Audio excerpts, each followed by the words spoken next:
You want to? Did you follow from last week?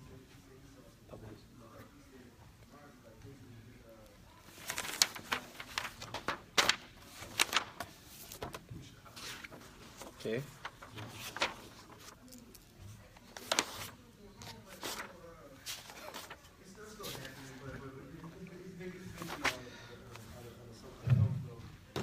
Bismillah ar-Rahman ar-Rahim. Alhamdulillah, wassalatu wassalam ala ashraf al-anbiya wa mursaleen, nabiyyina Muhammad wa ala alihi wa sahbihi ajma'in. Allahumma anfa'na bima 'allamtana wa 'allimna ma yanfa'una. Allahumma zidna 'ilman innaka anta 'alimul hakim. Allahumma ij'al hadhihi al-muhadara hujjatan lana la hujjatan 'alayna ya rabbil alamin. Amma ba'd. In continuation of our book Zad al-Mustaqni' the Sheikh Abu Najah Musa Al-Hajjawi rahimahullah ta'ala. توفي عام 968. He died in the year 968. We're continuing in our book, inshallah ta'ala, Kitab al-Siyam, or the book of fasting. Last week, or the other day, we finished off by dealing with the woman who was pregnant or the woman who was breastfeeding. How should she do her fasting or missing her fast, and what is upon her? But today, inshallah ta'ala, we're going to start with وَمَنْ نَوَى قَالَ مُصَنِّفْ رَحِمَهُ اللَّهُ تَعَالَى وَمَنْ نَوَى الصَّوْمَ ثُمَّ جُنَّ أَوْ أُغْمِيَ عَلَيْهِ جَمِيعَ النَّهَارِ وَلَمْ يُفِقْ جُزْءًا مِنْهُ لَمْ يَصِحْ صَوْمُهُ. Abu Najah Musa Al-Hajjawi rahimahullah, he says in Zad al-Mustaqni', مَنْ نَوَى الصَّوْمَ, whoever has the intention to fast, whoever makes their intention to fast, ثُمَّ جُنَّ, it means that they become mentally unstable, or a person loses their mind, right? This person is called Junnah. Okay? So, we have one scenario here, one case. وَمَنْ نَوَى الصَّوْمَ, a person intends to fast. And while they're intending to fast, after they intend to fast, they lose their mind. أَوْ أُغْمِيَ عَلَيْهِ, or they pass out or lose consciousness. There's a difference between a person losing their mind as opposed to one who loses consciousness. جَمِيعَ النَّهَارِ, the whole day. وَلَمْ يُفِقْ, and they do not come back to their consciousness. جُزْءًا مِنْهُ, a part of the day. لَمْ يَصِحْ صَوْمُهُ, their fasting in this case is not accepted. Rather, there is no fast for them. There is no fast for them. In this case, there is no fast for these people. There's a difference between one who loses their mind and one who passes out, as opposed to one who is sleeping the whole day. If a person sleeps the whole day, as we'll come to this in a minute, if a person is fasting, their intention to fast should be from the evening, the night before. So, as we mentioned before in Islam, when it comes to the night and the day, when does the new day start? Or for example, if today is the 24th, when does the 25th start in the Islamic calendar? After Maghrib. Ahsant. So then at Maghrib, the night comes before the day. So the 25th night, which is now, comes before the 25th day. Therefore, at that point in time, a person must have the intention to fast an obligatory fast the night before the day. In other words, if you plan on fasting an obligatory fast tomorrow, your intention to fast should be from now up into Salatul Fajr. طيب. So then he says, لَمْ يَصِحْ صَوْمُهُ, if a person were to fast, or if a person wanted to fast, and they lose their mind, or become unconscious, lose consciousness by passing out. In this case, their fast is not accepted. or they have to, in other words, their fast is not accepted. Either they have to make it up or they don't have to make it up. But in this case, their fasting is not correct. Their fasting is not correct. Does that make sense? A person who loses their mind. Why is the one who loses their mind fast not accepted? Because the pen has been lifted for that person. As for the one who passes out and loses his fast, that person have to make it up. That person, if you lose consciousness and pass out the whole day, that person has to make it up.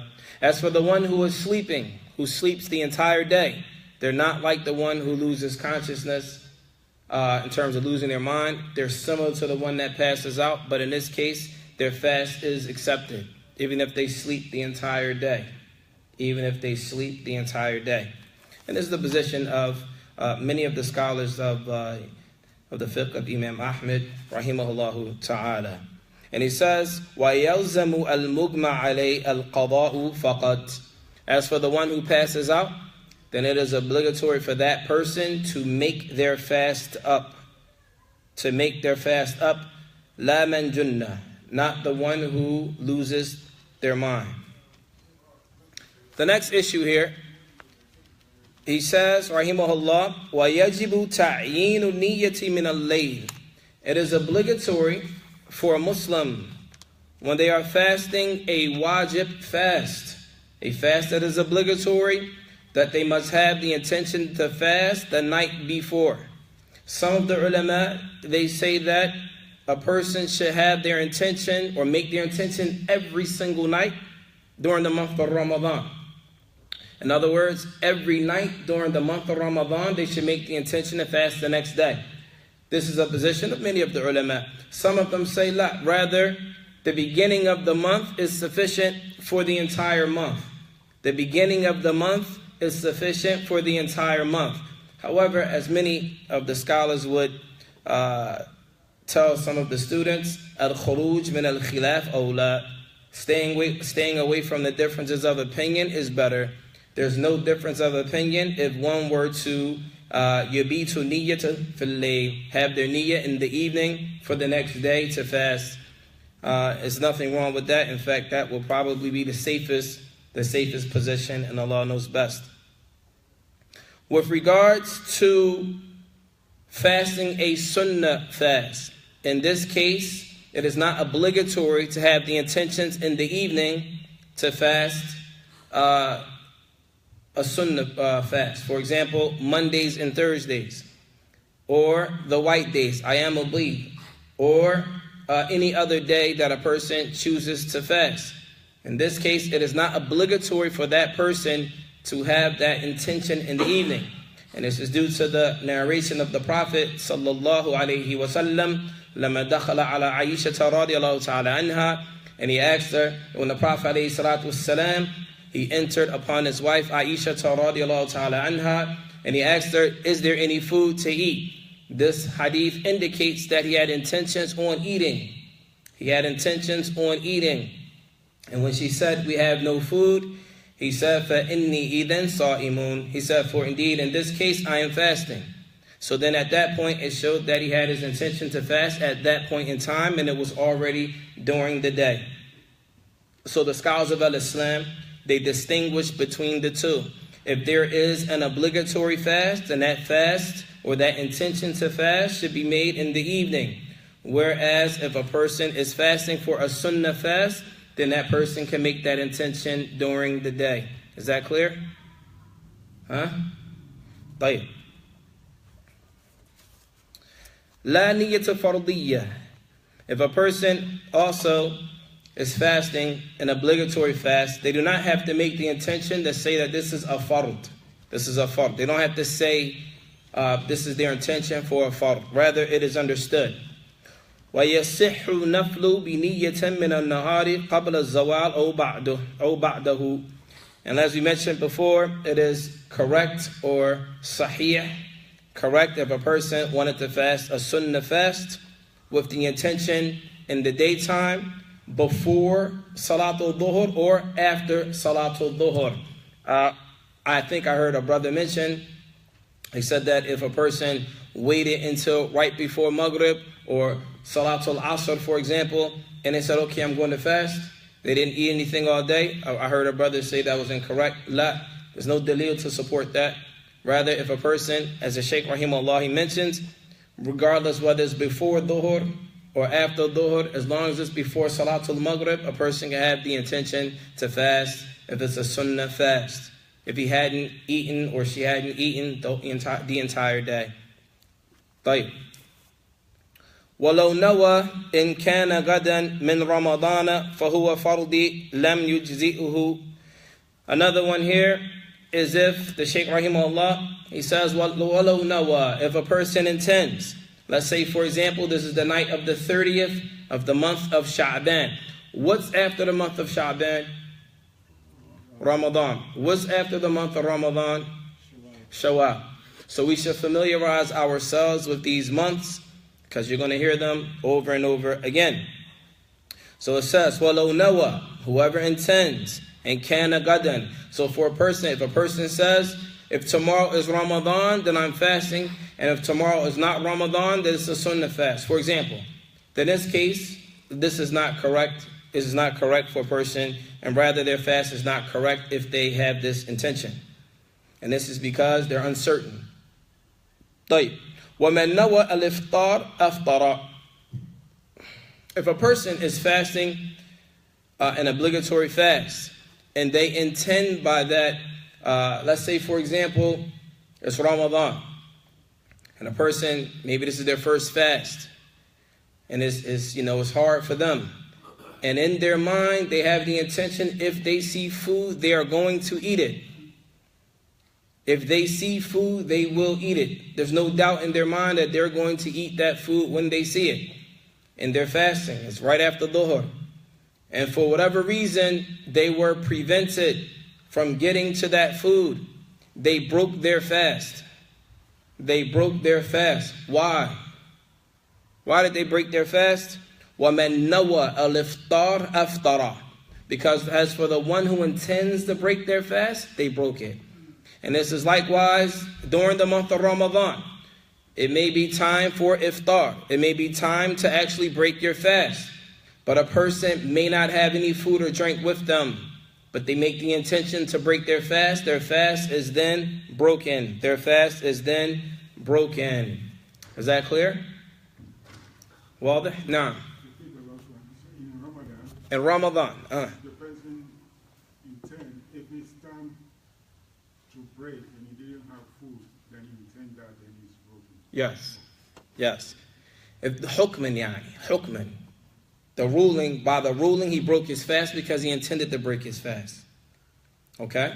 Not hissiyan, he didn't break his fast because he didn't eat anything, but hukman, the hukm, the ruling that he broke his fast because he intended to break his fast. طيب. The first one you said before that about the intent to break your fast, like eat something at the door, but you didn't eat it. The hadith from the one about the one who sins don't come into play. The one who intended to make a sin, but he didn't, so he did a good deed. That don't come into play. How are you linking it? Give me an example. What do you mean? After door, prayed door, I'm weak, I'm a little hungry, I'm going to eat this. Is it a wajib fast? Or is it? Wajib fast. It's obligatory. In this case, the ulama say that if it's an obligatory fast, in this case, if they intend to break their fast, then they break it. If they intend. There's a distinction between that if this is your first fast and it's beating you down and it's hard, that's one thing. But it doesn't mean you have the intentions to eat if you see food. That's something totally different, right? Are you guys following me? If you're hungry, you feel weak, you feel out of it, but you're holding on. It's one thing to feel hungry, weak, and out of it, and say, as soon as I'm striving and searching for food and I just can't find it. You're exercising you're looking, you don't have no money, you have no money in your bank account, no dollars, you can't borrow no change from nobody, but you want some water, but you just can't find it. That's one thing. That person breaks their fast. Why? Because they exerted energy and effort in their intention to break their fast, they just wasn't able to. Is that clear? Well there. Right. So then the next the next section we're going to cover here is, it's a bit detailed. And this is called Babu Ma Yufsidu Soma Wa Yujibu Kafara.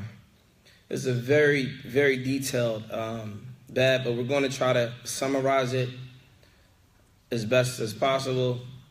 This is the chapter dealing with the things that will nullify a person's fast, wa yujibul kafara, and the things that will necessitate a person to pay a penalty, if you will. If we want to label it as a penalty, then they will have to pay.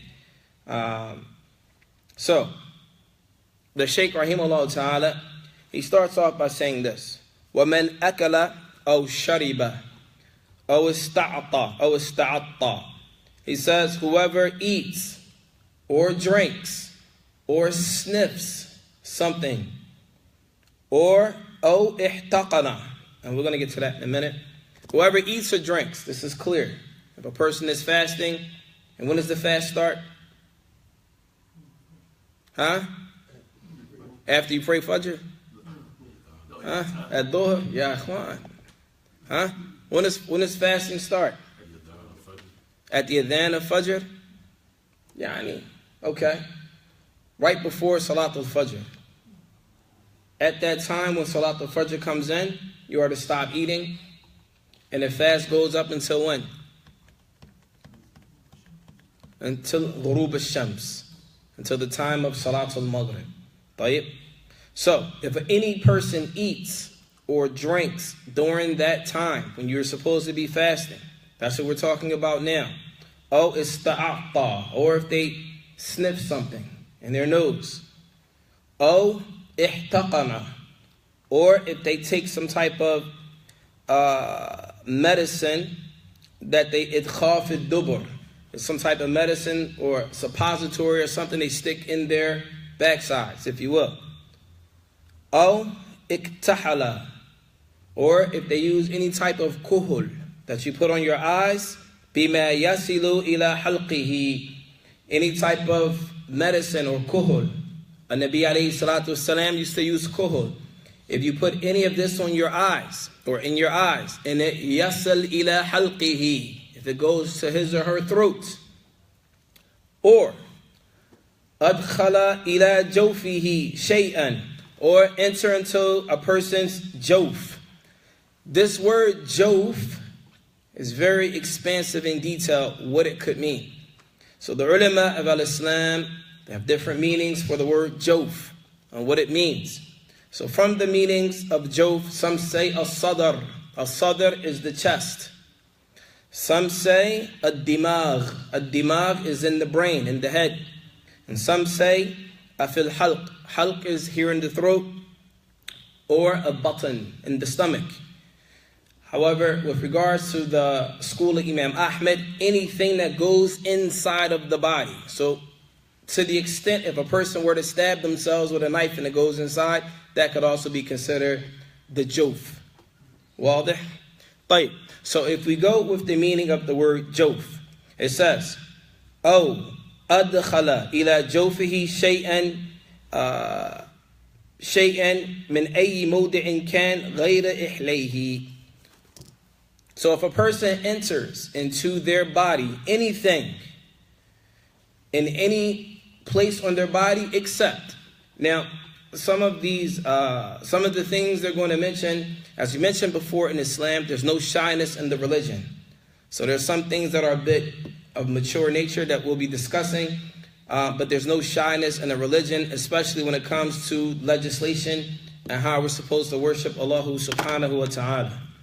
So it says, Kana ghayra ihlayhi. If a person, this excludes, so anything that goes into the body with an exclusion. Why is this excluded? Allah knows best. Allah knows best why it's excluded.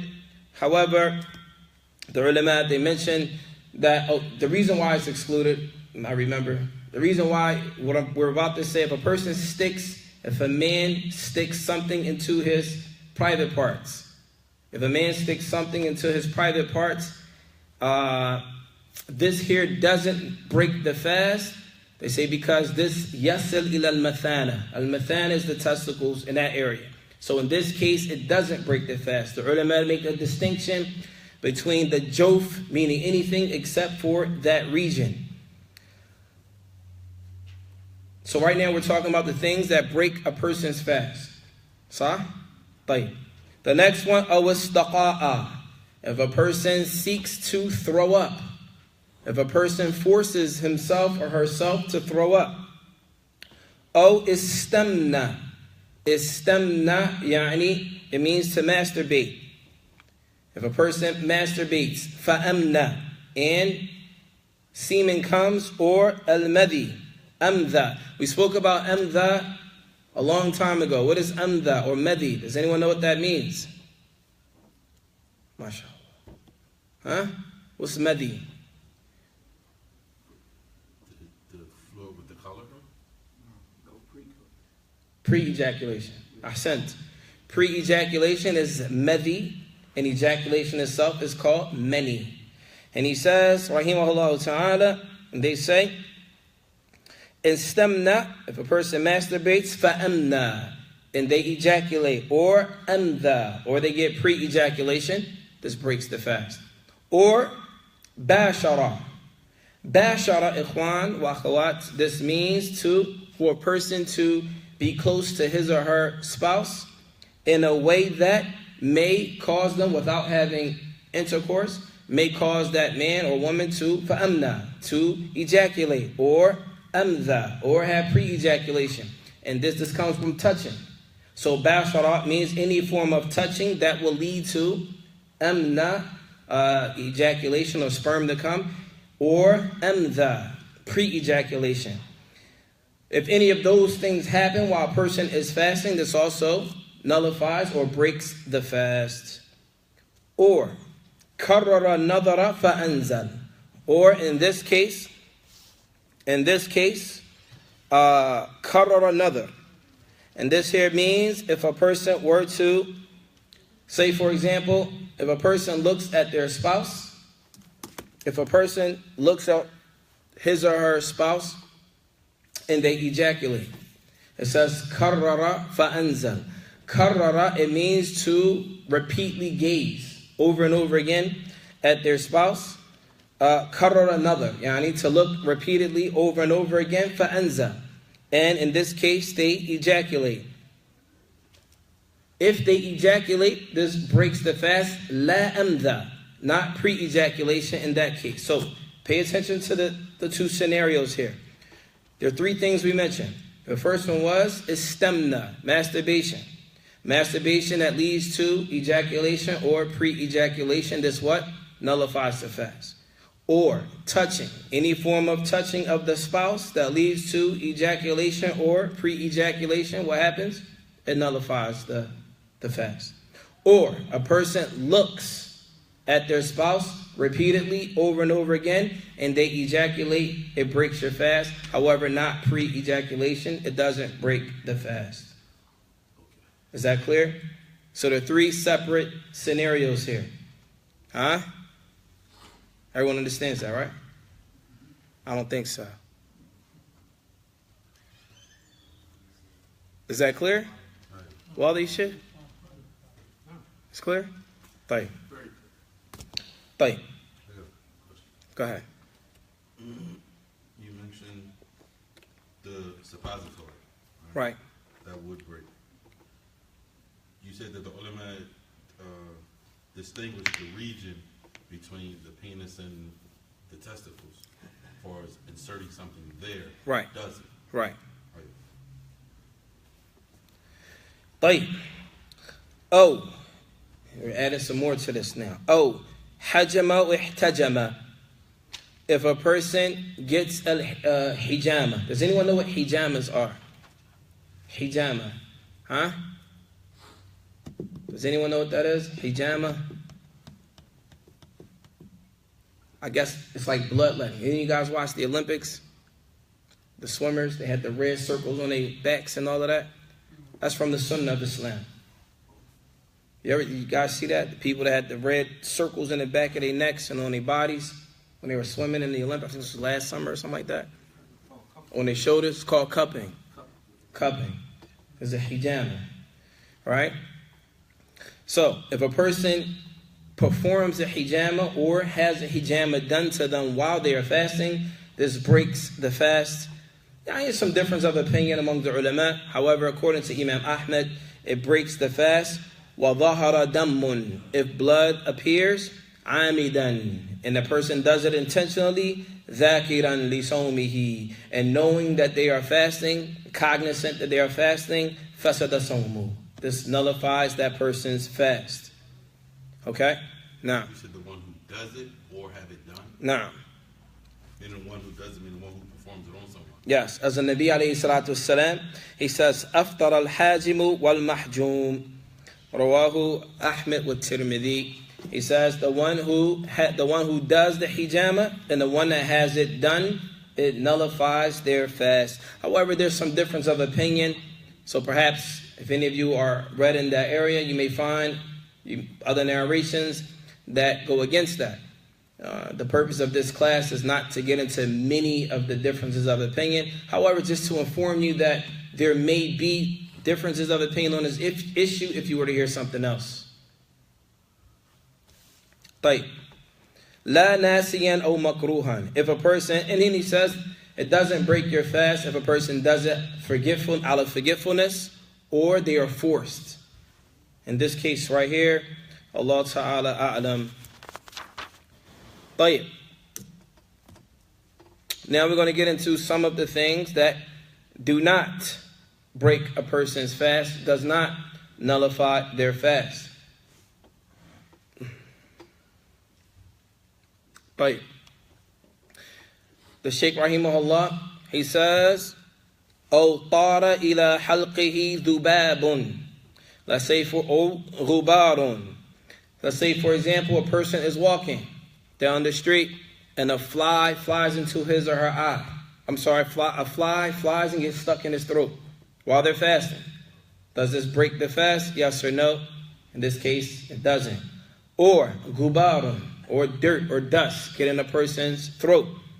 Why not? Why doesn't this break the fast? Because this was, they say, عدم التحرز منه. It's difficult to avoid that. If a person is walking or talking and a fly gets stuck in his or her throat, that's something that is difficult to avoid. Likewise, if dust goes in a person's throat, it's also difficult to avoid. أو فكر فأنزل. If a person is thinking about their spouse and they ejaculate, this doesn't break the fast. What's the difference here between, this is why I said before, make sure you guys understand the differences. It says, فَكَّرَ فَأَنزَلْ أَوْ احْتَلَمْ. Or a person has nocturnal emission while they're sleeping. They ejaculate while they're sleeping. أو أصبح في فيه طعام فلفظه. Or if a person is fasting. Let's say, for example, a brother or sister, they eat suhoor. And after they eat, throughout the course of the day, they find some food in their mouth.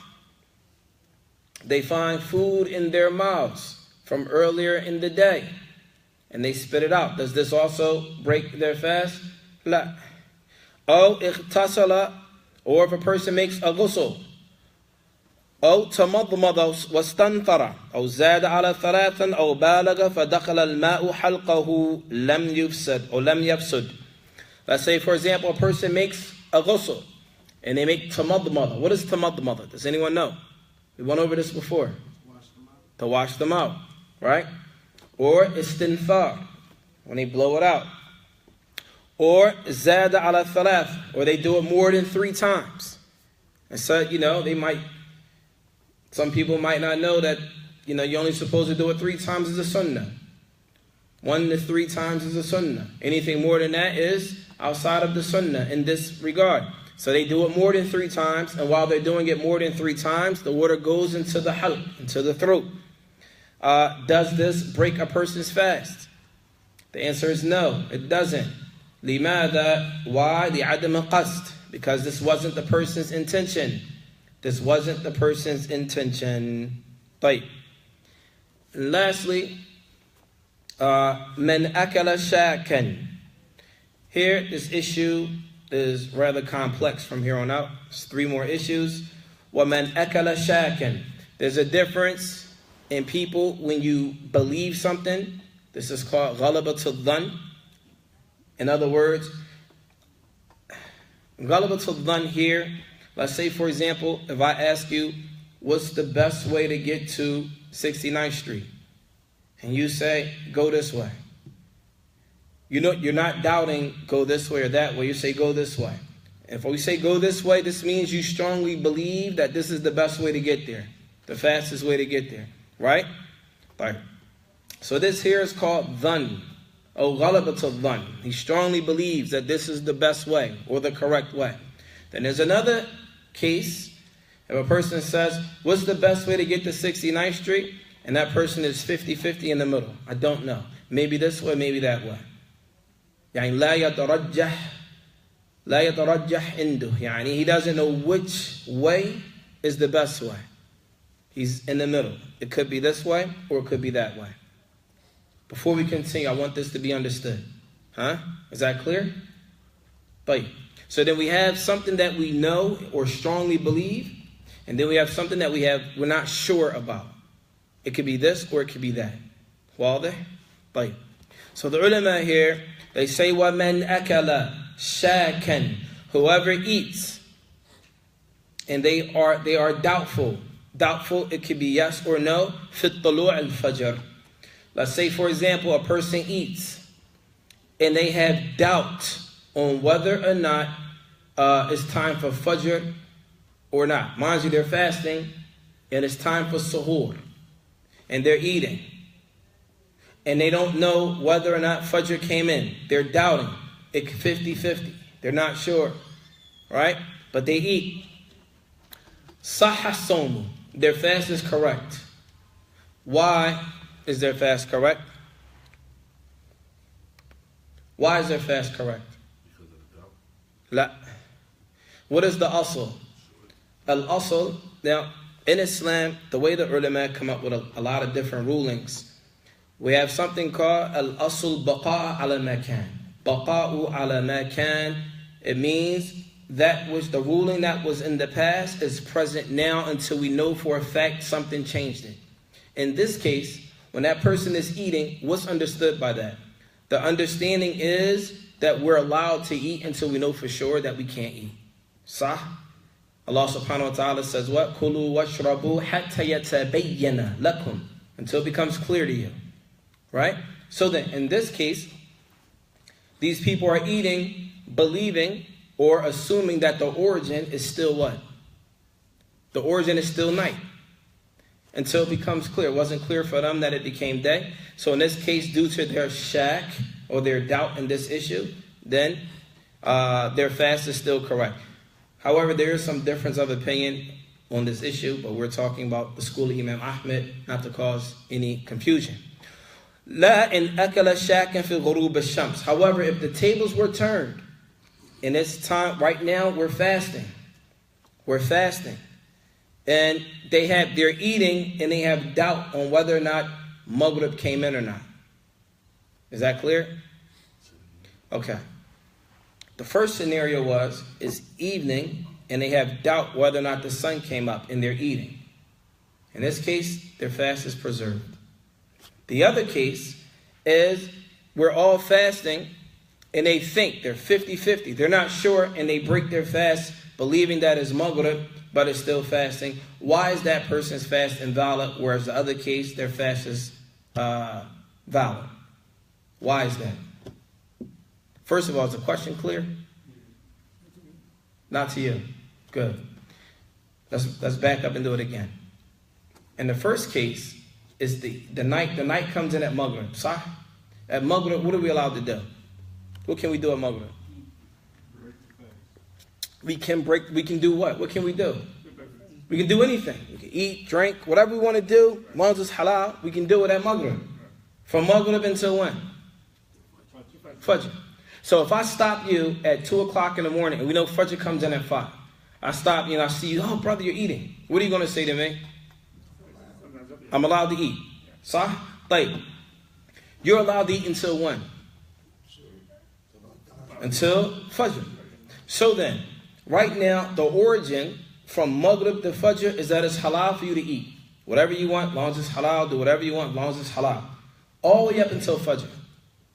You're still eating, You're still eating in your doubt. It says, "Min akala shakin." You have doubt whether the sun came or whether Fajr came in or not. You have doubt. But the origin is what?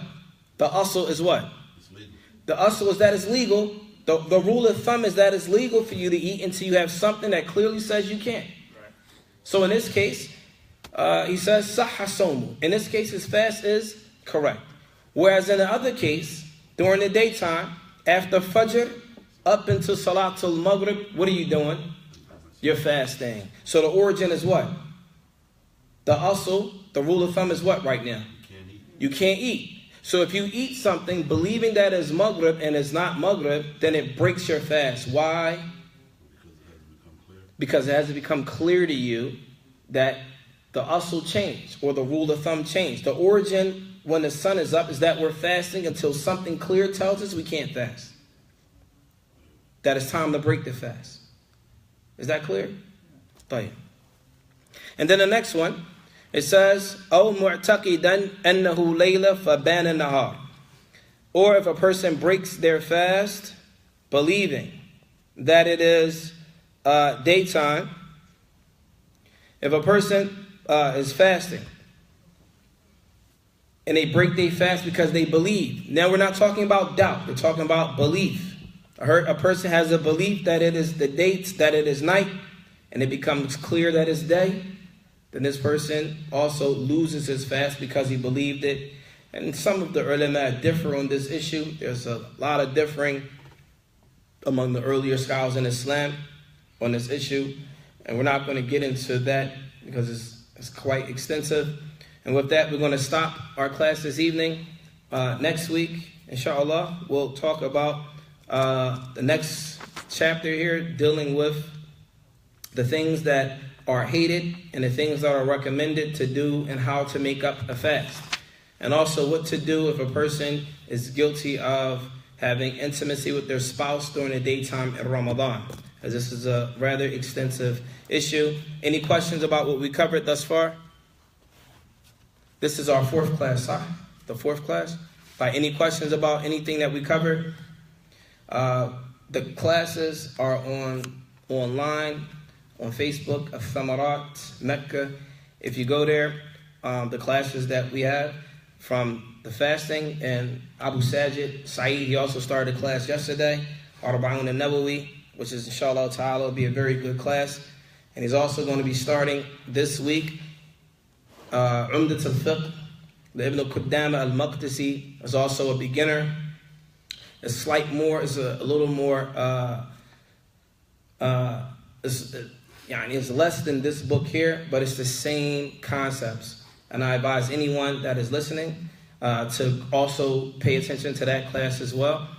You can't never get too much of this information, especially during this time of the year. When Ramadan comes in and people make mistakes, people are going to be scattered. Oh man, what do I do? I did this. Pay attention now. Get your notes down so that way everyone can worship their Lord upon clarity and know how to do things when certain things come their way. Are there any other questions? No. Yeah, the last statement said if you show that sunset and you break your fast and you find out. Not sure. You can't be sure. You believe. Yeah, believe. I can tell you I believe someone's standing behind the door, but there might not be anyone standing behind the door. So your belief and reality may differ. Does that make sense? Yeah. What I believe and the actual facts may be different. He believed that it was what? That he believed that it was the evening.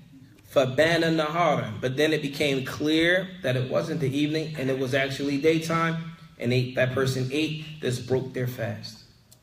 Okay? So some people, well, why did it break their fast? Because that person had the intention to break their fast. If you remember, in the beginning, we talk about the intention. فَمَنْ أَفْطَرَ, whoever their niyyahs iftar faqad aftara. Whoever has the intention to break their fast, broke their fast. In this case, when that person ate, it wasn't like a mistake eating. He had this intention. Once it became, he thought that it was evening. Yes, I'm going to eat as soon as I see food. And then it became clear that if the sun was up, then it what? It broke his fast. Well, now there's some difference of opinion on that issue. There's a lot, especially if you look through some of the more classical texts like Al-Mughni. For example, you even might find something in the origin of this book. This book is a summary of Al-Muqni', Ibn Qudam al-Maqdisi. Ibn Qudam al-Maqdisi, rahimahullah ta'ala, he wrote several books for different levels of people. The first book he wrote is Umdat al-Fiqh. Umdat al-Fiqh is for the beginner student. The very beginner student has one position. Then after that came another book called Al-Muqni', which is this book, Al-Muqni'. And in this book here is a condensed version of Muqni'. So the ulama used that book and they said, you know what, we're going to condense it to make it smaller, and they called it Zad al-Mustaqni'. Then he wrote another book after that. That book was called Al-Kafi. Al-Kafi is a book that the ulama used, and as we studied with some of the mashayikh, they said this book here is used for the ulama to work on certain skills like al-qiyas and others. And so in that book, there are numerous examples for the ulama to use to practice on how to give fatwa on certain issues. And then the next level book after that is called Al-Mughni. Al-Mughni, as many of the ulama of the past mentioned, this book is of such a high level that some of the Salaf said they didn't feel comfortable giving any form of fatwa until they read that book. And what is that book? Al-Mughni is a book of comparative fiqh, comparative jurisprudence from all of the different madhab or madahib, and in it you have positions of many of the companions and the ones that came after them, and what the ulama have ijma' or consensus on and what they don't, and they mention the evidence for every single position of all the ulama on these particular issues. It's very extensive. It's not the type of book that if a person is not grounded in fiqh, they can just open up and read. However, you can go in there and pull out different things, but if you're not certain of how to approach it, you can get lost. So with that, unless you guys have any other questions, we'll stop with that, inshaAllah. Subhanaka Allahumma wa bihamdik. Ashhadu an la ilaha illa ant. Astaghfiruka wa atubu ilayh. Assalamu alaikum wa rahmatullahi wa barakatuh.